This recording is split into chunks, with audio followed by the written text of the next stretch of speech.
everybody. Hi, guys. Well, from ever hotter Salt Lake City, Utah, It's Thank God I'm Atheist. the podcast. I'm Frank. And I'm Dan. And coming up on today's show, we're going to talk about Celebrities. atheists in the news. We're no, not in the news. We're just going to talk atheists, celebrities. We're turning into TMZ. in the gossip mag. That's right. We are going to be Atheists on the shopping, the supermarket stand. Yes. Atheists. Is a celebrity that you know and love also secretly a heathen? Yes, they are. In point of fact, 14 celebrities you love, but didn't know they were an atheist. right? Yeah, Click here. yeah. Clickbait coming up. Yeah. On the second half of the show. But in the first half of the show, we're going to talk about some other things. What do you got, Frank? You have Dan? things? Yes. Dan? Yeah. I'm going to ask you a question that Okay. was on a recent high school biology test here in the state of Utah. Oh, dear. An online biology test. I've taken biology tests in the state of Utah before. I can do it. Well, a lot of stuff is like offered online now. Oh, okay. Which is new and confusing to me, but It's they do a it. brave new world. They do it. So this is the question. Okay. A 40-year-old woman is pregnant, but her doctor recommends an abortion after genetic testing reveals the unborn child has Down syndrome. What should the woman and her family do?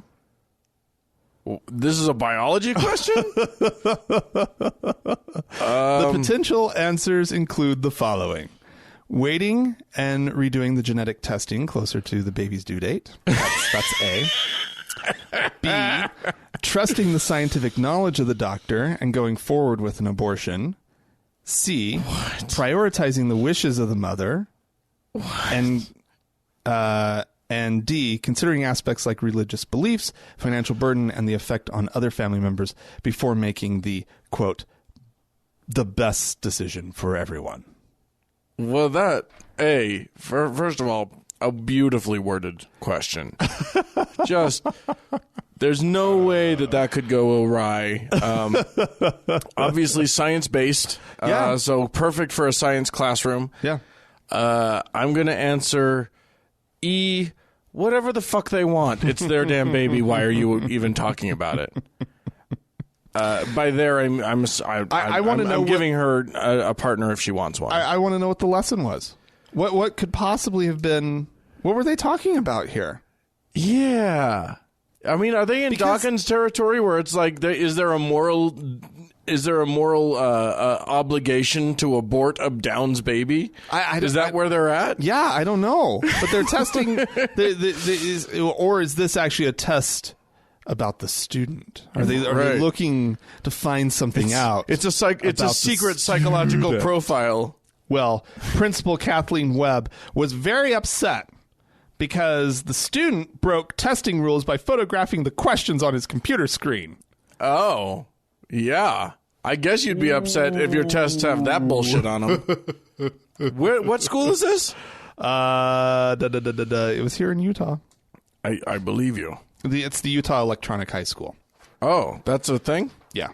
Oh. You never heard of the Utah Electronic High School? Is it for robots? Is that where robots go to high school? No, it's for Beep, boop, boop, boop, beep. kids who prefer to do high school electronically. It's for kids who are going to end up who are on the career path to either like becoming major physicists or comic book store owners. It's one of the two. It's possible. I also predict some social maladjustment. What? No. No. Who knows? That's not the point. What could teach you to socialize better than the internet? It's the best socialized place on earth. Why is this type so small? Why are you so old, apparently? Oh, my God. Anyway, yeah, that's quite the question. I'm impressed that that someone had the bullshit to ask it. Yeah. And to be honest, yeah, kudos to this kid. Yeah. Because the question is just so fucking inappropriate. Yeah, I want to read the lesson that led up to that question. Mm-hmm. Because what possible, lesson could you have had that gives you an answer to that. Yeah, which one of these is the right answer? I'd start that list and be, I don't know what the right answer is. Right. What's the biology class correct answer for that? Because that's a problem. Oh, good Lord. All right, well, I'm going to move on. It's a study. It's Pew. Here's the thing. Pew has the Pew Research Center analysis has looked at women leaving church. Okay. Like, now here's like where are they going afterward? Yeah. As they leave church, do they go to a bar? Shopping? Do they go straight home to cook for their man? Which is what they should be doing. Yeah, if they're allowed to go to church at all, why aren't they just staying at home to cook? Of course they get to go to church. Of course they have to go to church, Dan. What are you talking about? It's true. It's interestingly, in the 1970s, in the early 70s, the gap between men and women in church attendance was pretty big. 36% of women attended church, and only 26% of men reported attending church services weekly. This is weekly at church attendance. All right.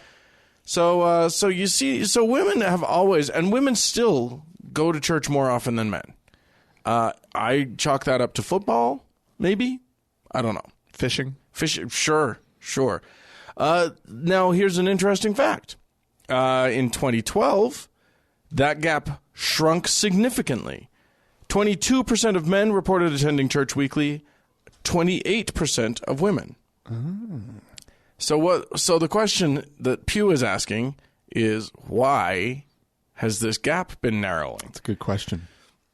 What do they say? Well, so there's lots of different possible factors in this. Women have been entering the workforce. So one of the factors is maybe they are now as exhausted as everybody else and don't want to go. Day of rest. Yeah, that makes sense. But it's not like women didn't work before, though. But it says that the fastest increase in women's full-time employment actually occurred in the late 70s and early 80s, during which the gender gap on religious service attendance actually widened a little bit. So that's probably not it. Okay. So then there was also the question of maybe it's because women are getting edumacated. And an educated woman is... an educated anybody is less likely to go to church. Okay, there's something there. That's a fact. Something there. All right, what else they got? And they were dismissing that because the narrowing of the gap happened both in the among educated women and among uneducated women. What about like social outlet or something like that? Because I would think that if you were a housewife back in the day, right? Sure. The church offered this place for you to meet up with other people. Oh, that's interesting. And blah, blah, blah, blah. And now there seem to be more and different ways to find community. Sure. But anyway, that wasn't part of this? Not yet. Okay. So here, I like to think that maybe, and here this is just speculation on Dan's part, the education thing, they were saying probably not because there's the gap is the same with educated women and uneducated women, or the change in the gap is the same. I was going to say, because educated women then talk to their uneducated women friends, and then everybody kind of goes, Here's the big thing that these guys said. This is a reporter from Religion Dispatches. Here's what they discovered. Okay. There's a correlation between the drop in church attendance and the period when the Catholic bishops began making abortion a litmus test for Catholic politicians. It was when the politicians started diving into those uteruses in a major way that women started going, no. But couldn't you just find something else? Couldn't you go turn Episcopalian? It's just the fact that that religion was getting involved in politics and it was affecting women's rights. Okay, soured the mill. Right. Apparently, that women are slightly more likely than men to say that churches should keep out of politics. Women say 55% of women versus 53% of men. Really? Uh-huh. Now that's interesting. And overall, 60% of Catholics say church should keep out of politics. Interesting. Mostly because they want to stay Catholic, and they don't want to have to think about all the ways that they clearly disagree with their own church. Their own church, they've already passed their own church by. On the freeway, they sort of gave a little beep beep as they drove right past the Pope Mobile. Yeah. And terrible. Now they're just trying to like not look at the fact that they're so far ahead of their own backwards church. Oh my God, poor people. Well, here's another church that likes to get into politics. Okay. The Mormons. Oh, sure. They like to do it. Oh, on occasion. It's just for fun and profit. So, you know how they lost miserably in this fight against same-sex marriage? And it was glorious. Yeah. Just a disastrous mess. They spent tons of money on it. They spent many, many millions of dollars fighting a very losing battle. And all it did was tarnish their image. That's all it did. It may have prolonged the fight a little bit. Maybe a little. But maybe not. Because speaking nationally, probably not. Speaking nationally, it may have actually accelerated it because Prop 8 in California gave us everybody off. Yeah, gave us a lot of the what do you call them, lawsuits that started to build up to lead to and angry homos. You don't want to piss those gays off. Not on Pride Week. Oh, watch out, people. Well, guess what? What? They lost here. Well, they aren't done with the issue. They're heading south. They're going to Mexico, and they're urging their members in Mexico to fight against the legalization of same-sex marriage. God damn it! Just when you thought that they could bow out gracefully. Nope. They're riling up their 1.4 million members, supposedly. Yeah, 1.4 million on the books. If you asked half of those, "Are you Mormon?" they'd be like, "No." Well, the saddest thing about this whole thing is the pictures of the chapel that come to the Salt Lake Tribune via or courtesy the LDS Church itself. Yeah. Wow. They've been skimping on their buildings south of the border. Oh, for real? Yeah. We have like acoustic tile ceilings with the drop fluorescent lighting, and really like chintzy tile floor. Oh, those aren't even pews. They've got individual those are, the banks of seats at any airport in the world. Yeah, that's what they've got. They don't have pews, and there's a lot of people in there. It's not like you could say, oh, well, this is that's hundreds of people. Yeah, this is as much as heavy attendance as any. Mormon ward in the United States. I was in a Mormon church just this morning. Were you? Yeah. And I bet it was nice because it was here in Utah, right? Well, I don't know about nice. It was clean. Okay. They're boring. It's the worst architecture in the world. I guess nice is relative. It's when you're talking about churches. When you go to a Mormon ward house that was built after, we'll say, 85, you're going to be talking about Motel 6 chic. Yeah. Yeah. That's the quality of the decoration. Mm-hmm. So nice. Well, unfortunately, the Mormons south of the border are not even getting that. They're getting the Mexi Mormons. I don't know what you'd call that. The Mexi Mormons, yeah. They're the Super 8 chic. It's worse than the Motel 6. I don't know. Is Super 8 worse? Anyway, it's fancy that they're still fighting the good fight. Oh, they're not going to let it go against the gays. No, they've exported their hate. Yeah, just lick your wounds and get over it. Yes. No. They you know what? When hate is one of your main what do you call it? Services, goods, driving forces. Yeah. If it's not playing here, you gotta send it where they need it. They need some good hate in Mexico. Oh, It'll play well. Do they? All right. Well, speaking of cross-border troubles, I'm going to take us to Mecca.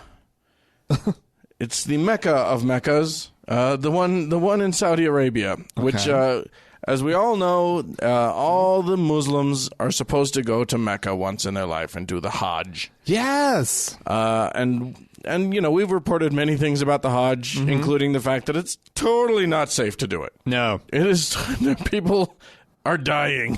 Yeah, it's because awful. it's millions of people. They're making it better, and in the process, you remember last year how they were building the new stuff so that it would be safer, and then a crane fell and killed a whole bunch of people. Oh yeah, that was amazing footage. I mean, terrifying. But yeah. Anywho, amazing. There's a group of Muslims who will be safe from the Hajj for now, because due to international relations that have gone quite sour, Iran is not sending any pilgrims to Saudi Arabia. Oh, they won't be represented at the. No, they won't. They are blaming regional. They're blaming Saudi for quote sabotage.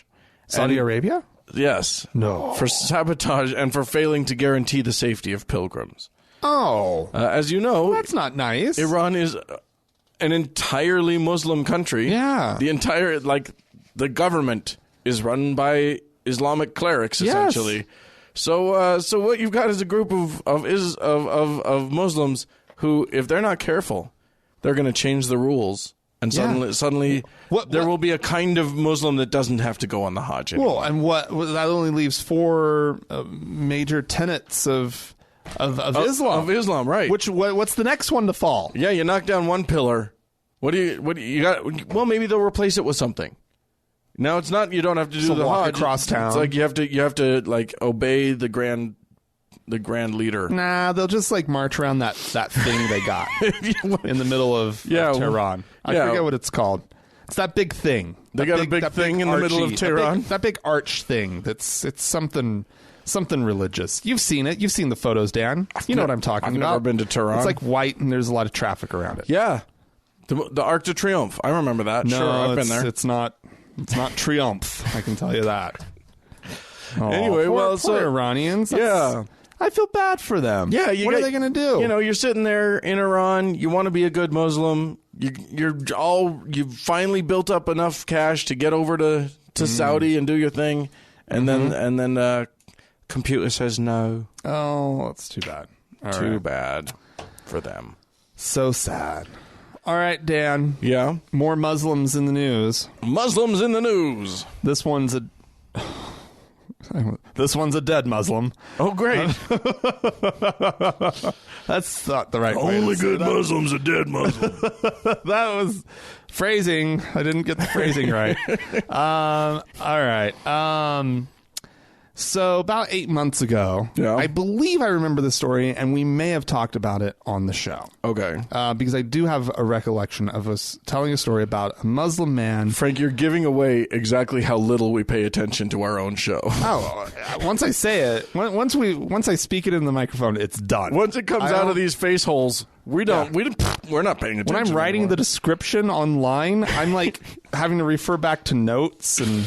Yeah, we literally don't know what we talked about next day. It's not what did Dan talk about. It's what did I talk about on the show. But anyway, all right. I'm not paying attention. So 8 months ago, Muslim man beat to death on rumors that he'd eaten beef. Do you remember this? No. And the analysis initially was came back. The forensic report came back that it was goat. Wait. Okay. They killed him for eating beef. That's one thing right on its own. Yeah. Then in the autopsy, they were like, "Was it really beef? Let's just check on that." Yeah, let's forensic analysis, just to make sure. Because if it wasn't beef, then they did something wrong. But if it was beef, they're probably cool. Well, it's probably all right. Not according to the law.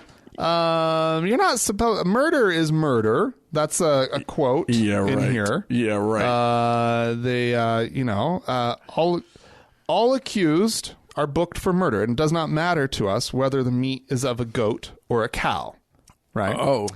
Who's us? It does not matter to us. Abhishek Yakdav, a police superintendent in the rural Noida area. Okay.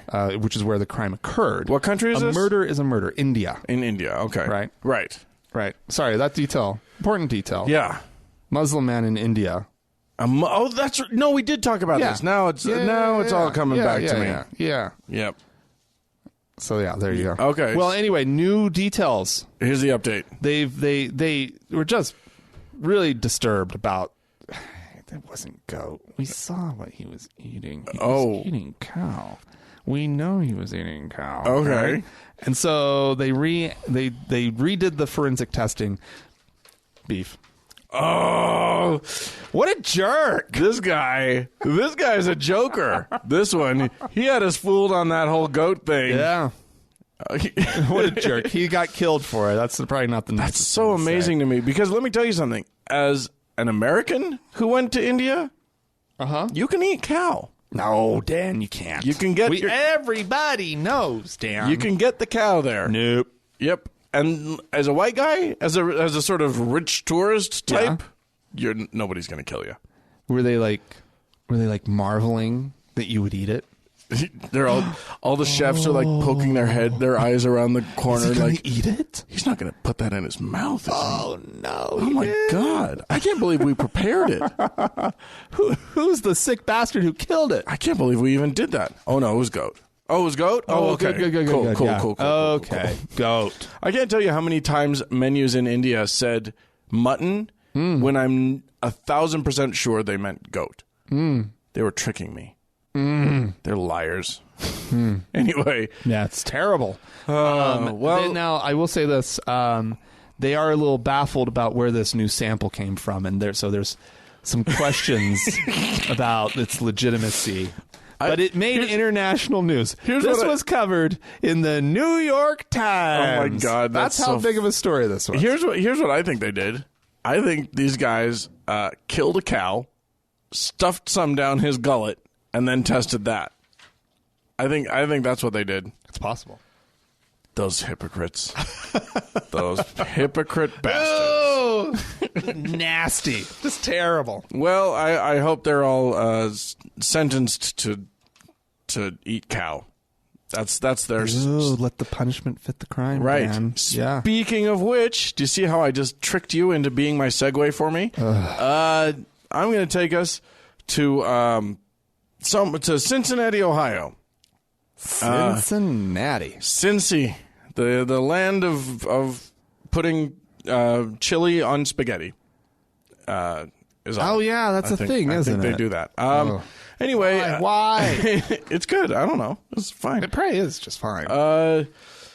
That's where 23-year-old Jake Stotman got into a hollering match with some Baptist preachers outside an arena, the hockey arena. Oh. Yeah. And the squabble got Jake had some of it was dollar beer night at the arena. Jake had some beer in him and was feeling a little bit pumped up. Yeah. How much had he spent? Do we know? More than $1. But he got into a shouting match and then it became a little physical. Oh boy. So he was charged with low-level assault and had to go to meet Judge William Mallory, who after hearing the case and after hearing a suggestion of a sentence from the guy himself, apparently he suggested Stotman, who was apparently a devout Catholic. He said, "You have to go to Baptist church." Oh, that is a punishment. if you get in a squabble with Baptists, your punishment is church. And he had to go to what? Well, that's just terrible. 12 consecutive weeks. Oh, what a horrible horrible thing. What a horrible sentence. Well, what else was on the table at the moment? Right? It's a great question. Like, what was the alternative punishment? I don't know. He still had to pay court fines, and he had a $2,800 lawyer bill by the time everything was said and done. Wow. But yeah, apparently there wasn't 90 days of jail on the table. Oh, sure, he could have taken that. I'm sure. I'm sure he could have taken. Just give me the jail time, Your Honor. Your Honor. Please. Wait. Every Sunday it has to be consecutive? Can I amortize this sentence over 22 years? No? Okay. Oh, good. Well, actually, you know what? This is a bullshit sentence. This guy is getting off scot-free. Well, yeah, kind of. Yeah. He didn't. Let me tell you, I don't know what kind of jail time was on the table, but there had to be something. Yeah. You know? But here's the deal. I mean, like, so... Nobody wants to spend 72 hours in a lockdown facility. No. Hell on earth. Right. Right? Well, not nice. Unpleasant. Yeah. Boring is what I hear. Loss of liberty is not nice. And so, and instead, all he has to do is go to church? He gets to do his normal thing. I mean, 6 days a week and 23 out of 24 on the other. And then he's done after how many weeks? 12, did you say? I get the sense that this wasn't like punching. I get the sense this was like shoving match. So I feel like... An intense shoving match? Very angry shoving. Very upset shoving. Aggressive shoving. Yeah. I was in a band in high school called Aggressive Shoving. No, you weren't. It was a klezmer fusion band. Really? Yeah. Yeah. What did you play? I was the clarinetist and trombone. Just kidding. At the same time? Sometimes. Good talented. If I have to. Actually, you're the tromboner of the group. I am, yeah. Anyway, if you have any comments on any of these things, if you want to go to the Hajj and you're Iranian, or if you want to be sentenced to church, please write into us.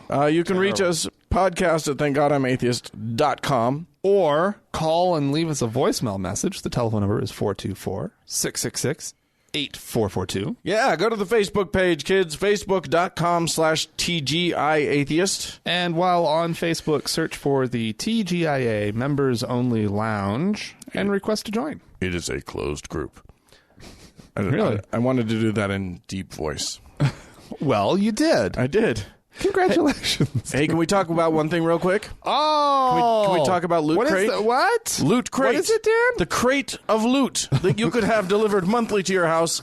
It's neat. It's a neat thing. This month, the theme is dystopia. Ooh, really? Yeah, that means you'd probably be getting stuff like Matrix themed stuff, RoboCop, Terminator 2, BioShock.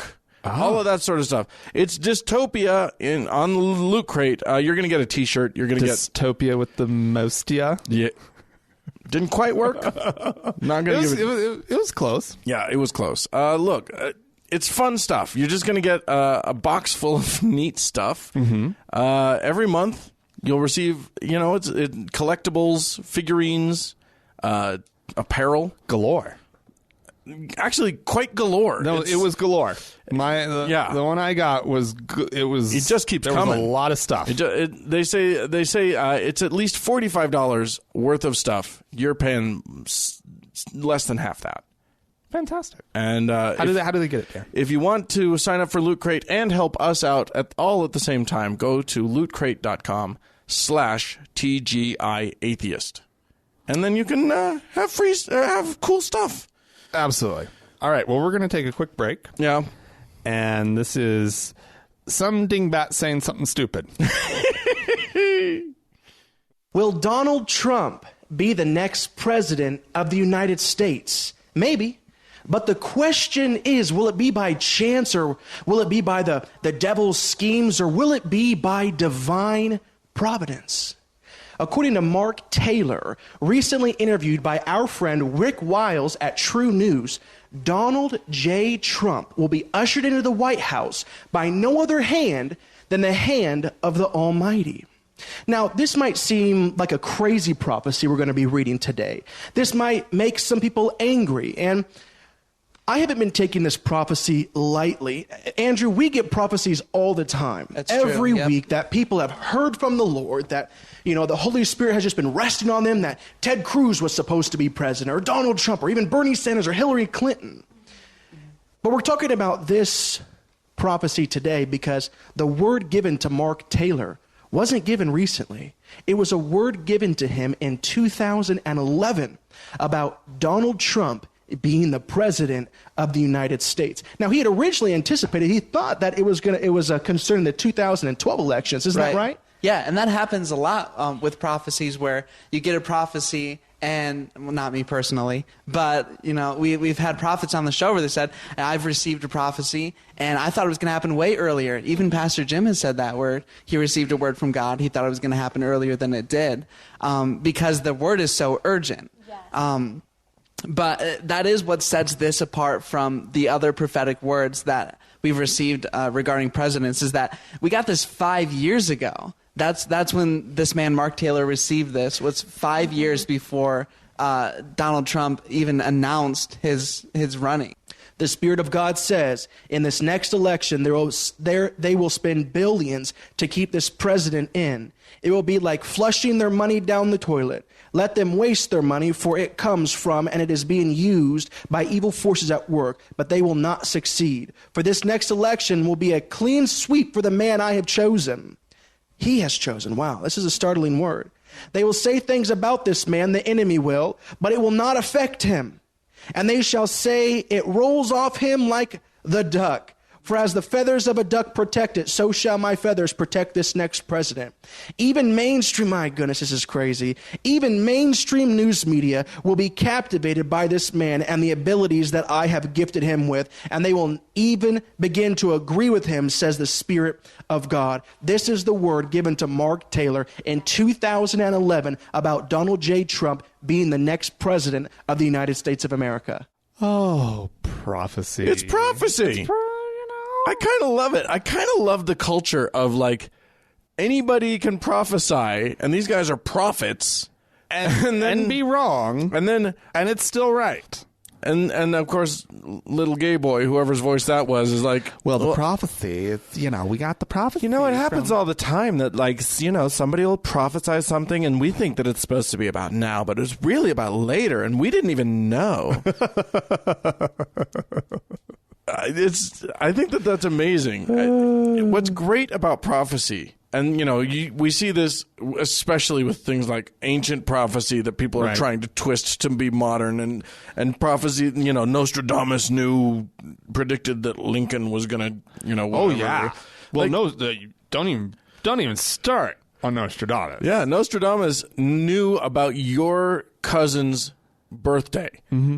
And wrote about it, but in code, and we got to decode all of the prophecy. Yeah, just the whole culture of prophecy is amazing. Yeah, I love it. Yeah. All right, I'm gonna move on. We have some people who wrote into us. Did we now? Yeah, I'll read a couple of emails here. This is from Kitsune. I'm gonna call them Kit for short. Sure. So I thought you might be interested in this. You were talking about the Jewish law that women would have to go to the menstruation tent when they were menstruating. Do you remember last week we were talking about? Because if you're going to stick to the letter of the law in the Bible, you better do it. You got some hardcore laws to live up to. Some of them are tough. Yeah. But, the writer goes on to say, I was listening to an interview with Sarah Weaver, Randy Weaver's daughter. This is a Ruby Ridge Weavers. Okay. And she talked about the fact that her mother and she would have to go to the shed when they were menstruating. Oh, no. As such, it's not quite unknown among Christian circles, although it's extremely rare. So apparently there is evidence of Christians being... even more stupid than we thought. Putting their money where their stupid is. And hooray for being a woman in that culture. Oh, man, that sucks. I mean, a woman in mainstream culture, rough enough. Yeah. A woman in, like, fundamentalist, letter of the law Christian culture? Oh, kill yourself now. Anyway, Donna also wrote in. Donna says, I have a confession to make. It really, really bothers me when my friends change their lifestyle for their religion, even if it's not that big of a change. For example, my college friend just moved to Israel and has recently started dressing in a kosher way. Only long skirts, long sleeves, covered hair, etc. Really? Okay. It really bothered me to see this change. I think it's rooted in the fact that I think it's terribly sexist for religions to ban women from wearing pants. What? Sexist? Donna, how could that possibly be sexist? It's just God, that's all. Yeah, that's the way it's supposed to be. It's not sexist if it's God's will. If it's God's will, obviously. Donna goes on, but there's other examples of my friends changing after they become more religious. How do you guys keep friendships and allow your friends changes or lifestyle from bothering you? Wait, how do we? As in, that's what Donna's saying. Yes, she wants like our. She wants personal experience. She wants your opinion, Franklin. Yeah, it doesn't happen. Yeah, all of our friends changed in the opposite direction. Yeah, all of our friends started religious and then started shedding clothing as they got more and more, much more willing to actually use the word atheist now. Yeah. And the ones who were like, oh, I don't know, I believe in something, are now like tiptoeing toward. Yeah. So, I will say this. It's a good thing when Mormons shed their Mormonism, at least for fashion. I was at a Mormon funeral this morning and saw at least one woman. I saw one woman in a dress that ends underneath the armpits. I don't know what you call such a dress. It's like a... Okay, but it's got an elastic that goes over the boobs and under the armpits, so it's strapless. A strapless dress. Her shoulders were completely exposed. No, they weren't, because she's wearing a shirt under it. Oh, because that's what Mormon girls do. What kind of shirt? Like a very tasteful black cap sleeve shirt to cover all the garments. The thing is, apparently Mormon women cannot resist wearing spaghetti strap dresses, strapless things, whatever.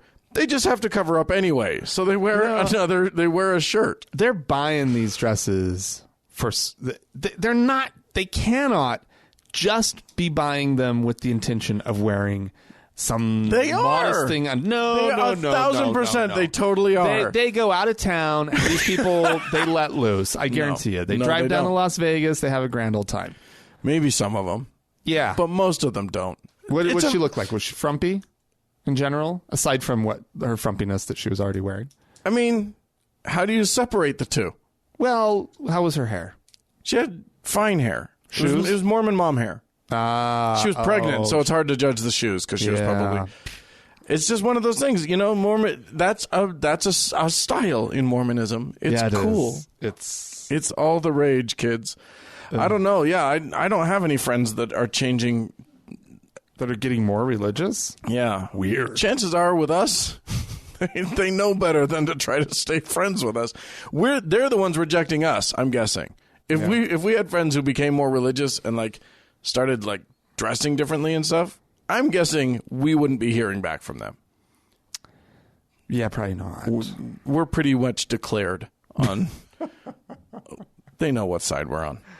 Anywho, but I can see how that would bother you. That makes sense to me. Rightly so. That sounds, So, do we have advice? No, we don't have personal experience. No, so maybe we should just steer clear. I've got no advice. If you love the person, you got to accept whoever they are. Yeah, and then every time you meet up with them, wear less clothing. just go in the opposite direction. Yeah. Have a tit hanging out. I don't know. Just to shock them. Could do. All right. Well, we've got some people to thank. Yes, we do. I need to thank some people. First of all, I need to thank our mystery donor for the challenge grant that was so incredibly nice. We made they then followed through and gave even more than they were required to by the challenge. That's really nice. So that's unbelievable. Thank you so much, mystery person. Ian, thank you, Ian, for a donation, a one-time donation. Also, Audrey, Angie, and thank you, Langdon, whom I think we met. Oh, at the meetup. Fantastic. And then I'd like to thank Alessandra, Michael, and Matthew for signing up as patrons on Patreon. Yeah. We're doing okay. Well, we've had a lot of people. Well, we're doing better than we were. Let's put it that way. Yeah, we still need some help, and I think there will be announcements coming soon about something. A few. We're going to restructure a couple things on the Patreon so that it reflects some real world plans. Some neat stuff coming up. So be part of it by going to thankgodimatheist.com, clicking on the Patreon button on the side of the page, and become a patron of our show. Indeed. Thank you so much, guys. It means the world. It does mean the world. So, speaking of the world, you know who's in the world? Who? Famous folks. That's who's in the world. Okay, I got to pull that up on my phone. Yeah. Get the list up. Get the list. So what we got here? We're gonna start talking about some of our favorite people who happen to be atheist. Yeah. Out there in the world, doing good. Yeah. Making fun. Yeah. There's some good ones, Dan. So a lot of people who aren't alive anymore on this list that I have. Okay. Anybody you want to mention? Hugh Laurie. Hugh Laurie is alive, my friend. Alive and well. Oh, shit. No. Like Katharine Hepburn. Oh, sure. Phyllis Diller apparently was an atheist. Oh, man. These are all people we want to meet. Yeah, no kidding. But Canadian actor Dave Foley of Kids in the Hall fame. How about that guy? Yeah, that's great. Jodie Foster. Louis Brunel. Well, the Mexican filmmaker? Is that who you're talking about? Isn't that who that is? Spanish. Spanish, that's right. Yeah, there you go. Luis is would be how you pronounce that name, by the way, if he's Spanish. But yeah, he is one of the people credited with the line "Thank God I'm an atheist" or "Thank God I'm atheist." It does predate him, but he's one of the people who's credited with saying that. George Carlin, of course, was pretty famous, and is and was an atheist, pretty outspoken. Anyway, do you have any favorites? I'll tell you who one of my favorites is. Oh, British actress Emma Thompson. Oh, really? What a delight she is, and what a delight it was for me to find out that she was an atheist. She was in some sort of interview and just tossed off, but I'm an atheist, so I don't. Interesting. Yeah. Okay. I would have to say Werner Herzog would be a favorite. He's on this list. It's not shocking that he's an atheist, though. I mean, it's amazing that he believes even in himself. He's he's basically a nihilist. He's basically, he's pretty far down the rabbit hole. Yep. There are a lot of filmmakers. Woody Allen, Robert Altman. There's a lot of them. Kevin Bacon. Yeah, I know. Yeah. He's another way everybody can connect to him. Yeah. 6 degrees of atheism. Did you say Seth MacFarlane? No. That's one that should be listed. And also that nice Brad Pitt. Oh, yeah. Actually, it seems like he's got everything. He's so fucking squared away on just about everything. Yeah. It's really frustrating. He's just, yeah. Are you what you're saying is he's so perfect as a human being? Yeah. That you basically, if he came to you, you would have to worship him. No, I wouldn't. That's disgusting. No, you should. Gene Wilder. Dan. Oh, Gene. You know who's another favorite is? Mostly because when he talks about religion, it's the best thing you've ever heard in your life. One Mr. Stephen Fry. British actor and comedian Stephen Fry. Go and look up anything he's ever said about religion, and you'll be just the happiest person in the world. Well, Dan, why does it matter that there are celebrities that are atheists? Why is that a thing? Why does one even care? I don't. I'll tell you what. It's kind of celebrity. There's this. Anyway. I'm half Canadian, and I'll tell you this: every Canadian that I've ever met can tell you every Canadian celebrity. Any celebrity who's over D-list. Oh, right. They can list every Canadian celebrity. I don't know. Maybe we just need to know that we're not alone in the world. That there are people out there for whom who are in the public eye, and out there doing it. Penn Jillette making a big deal of his atheism. Yeah. It's just good to know we have people in our corner. Yeah. Don't you think? Entertainers. Yeah. Pretty much every British actor or actress in the universe, from Keira Knightley to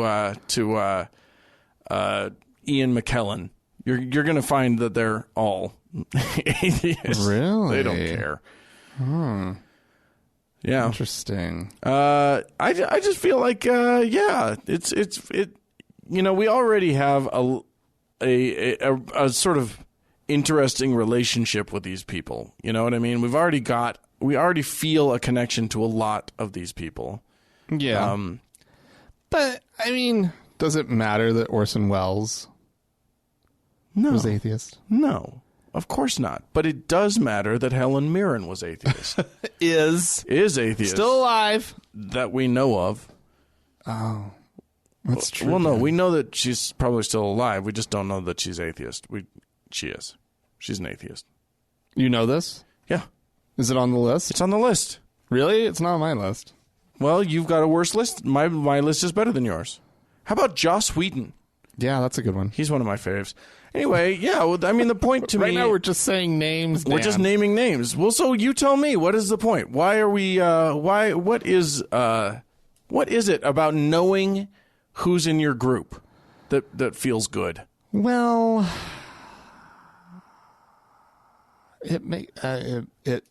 sadly... Or is it sadly? We need to feel legitimate. We need to feel bolstered. Yeah. Johnny Depp was going to be talking at the Reason rally coming up this week. Mm-hmm. Unfortunately, he had to back out because his entire life exploded. Right. All in a small amount of time. Right. But I mean, that's a guy. He was going out to the Reason rally. Yeah. That's a big deal. Well, I think it's maybe when people who seemingly have a lot on the line, are willing to stand up, and say, I'm part of your group. I'm part of your tribe, a marginalized group, and they stand to lose from that. They do. They stand to because they will now have the Glenn Becks of the world. Using their name, and Rush Limbaugh's of the world, using their name as you never know. Like, someone like Johnny Depp making an appearance at Reason Rally could be enough for Kevin Swanson to call for a boycott of all Johnny Depp films, which wouldn't amount to a shit ton, but I mean, that's losing money. That's suddenly not only is Johnny Depp losing money, but then the studios are losing money. And then the studios are thinking twice about whether or not they need to cast Johnny Depp in a film. And, everything goes down. Atheist lightning rod. These people stand to lose something. So maybe that's it. Maybe you've hit upon it. So there's a little bit of respect for them coming out and saying that they're what they believe or don't believe. They're brave. Right? It's just like, as celebrities started coming out with, and saying that they were, gay.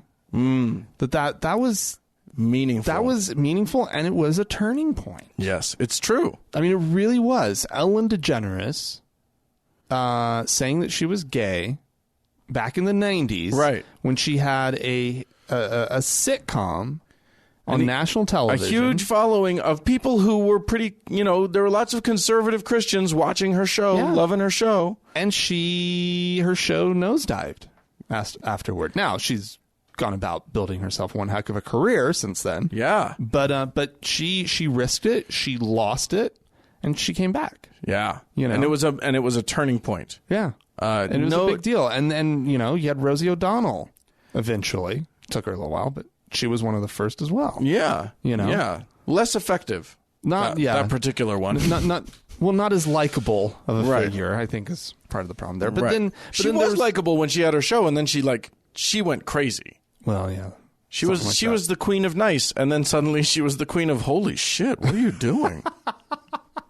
But then it started to snowball, and they started having more names and more names until finally a celebrity coming out is just like, yeah, we don't no big care. deal. But what's interesting is there is this long list of highly respected actors, directors, musicians. We didn't really go through a lot of musicians who have it's just been sort of known and out there, but nobody's ever made a big deal about it. Right. But now that there's like an atheist movement, it's kind of meaning something a little bit more. Yeah. You know? Yeah. So I don't know. It's important to have those connections. Yeah. So when you meet Andy Rooney on the street, who's dead since 2011, I'll change. When you meet, I'll go with a different Andy. When you meet Andy Serkis on the street, I mean, how would you know? Right. Unless he looks like a gorilla. Andy Dick. When you meet Andy Dick on the street, I assume he's atheist. Sure. He has to be. Sarah Silverman. When you meet Sarah Silverman on the street, thank her for being an open and out atheist. Yeah. Because she stands to lose something from it. Yeah. Although her comedy kind of spoiled that for her. Already. She's based her entire career on risking it all, it seems. Yeah, saying that's things true. that are on the fringe. That's true. But nonetheless, it's nice when someone is open and honest, and so we applaud them. Yeah. And so I guess, who have you connected with? Who's your favorite atheist celebrity? Who has meant something to you? And of course, you know, people who are celebrities for being an atheist, that's kind of less what we're talking about. Yeah. No. We're not talking about your Daniel Dennett's and your... No. This is somebody who had a career doing something else. Yeah. Fred Armisen? Is he your favorite? Who's your favorite? Oh, little Fred Armisen? Yeah, sure. Oh. Isn't he a delight? The more I look at this list, the more I'm like, every film director of all time. All the good ones. They're all atheists. Any of the good ones. Robert Altman. Yeah. Definitely Robert Altman. Oh, my God. What's that? Definitely Robert Altman. Yeah, you're loving that. Cronenberg. Mm-hmm. Guillermo del Toro. Oh, yeah. You name it. If you like him or her, they're an atheist. Interesting. Anyway, theory, Dan. Yeah. So maybe we'll have Mackenzie throw a poll up on the page on the Facebook and just see who our favorite atheist celebrities are. It'll be fun. Join us, won't you? So, if you want to join us, if you want to vote for Bobcat Goldthwait as your favorite... I love Bobcat Goldthwait. Oh, my God. We'll see if Bobcat can beat Ira Glass in terms of favorite atheist celebrities. It's just such a litany of names. It's just... And it's such a wide swath. It's like, yeah. That's what's fascinating about it. Yeah, exactly. On some weird level. Paul Haggis, who didn't used to be an atheist... He was a Scientologist for a long time. Really? Yeah. Okay, well, cool. All right, so how do people get in touch with us, Dan? Okay, so you can just write your favorite. Give us your top 3 if you're going to email us. Your top 3 favorite atheist celebrities. That's it. Really important to Dan. Dan's pushing this hard. Or if you want to tell us why celebrities are stupid and you don't care about them, write to us at podcast@thankgodimatheist.com. Or you can leave us a voicemail message, 424-666-8442. Right. Or go to the Facebook page where you will find, hopefully, a poll about your favorite atheist. We may even pin it to the top of the board for the week. Facebook.com/TGIAtheist. And while on Facebook, search for the TGIA Members Only Lounge and request to join. Yes, that is a closed group, and you can have this discussion there, too. Indeed. You can join in all the discussions. All right. Thanks to Mackenzie, who will be putting up that poll for all of her help. And vote for Eddie Izzard while you're there. And thanks to the Red Rock Hot Club for the use of their music. And thank you, dear listener, for tuning in to these two bozo quasi-celebrities on our show. Bye-bye.